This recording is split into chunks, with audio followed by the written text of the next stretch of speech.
All right, I want to talk to you a little bit about 4L60E.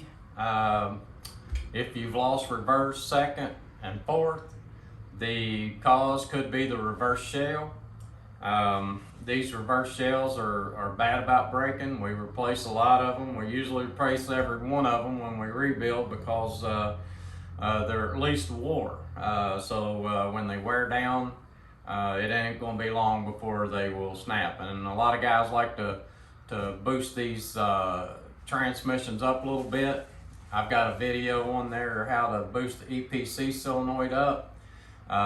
If you do that and you don't replace this shell, you could break it. So anyway, what happens is when it breaks, you'll have if it breaks clean around the edge here, you won't have any noise at all. Your transmission will just stop going in reverse and second and fourth.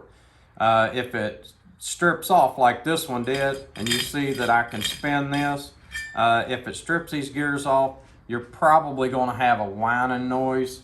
Not always, but most of the time you'll have a whining noise, and you'll even have that whining noise in park. It'll sit there and spin that in park. So that's what happens to them, as you can see on the new one here. This is the new one. You can see the difference in the teeth, but it just strips those teeth off. But it can break them here, and if it does break them clean, then you won't have any noise. But that's 4L60E, lost reverse, second, and fourth. Please subscribe. Like I said, we put new ones in them, but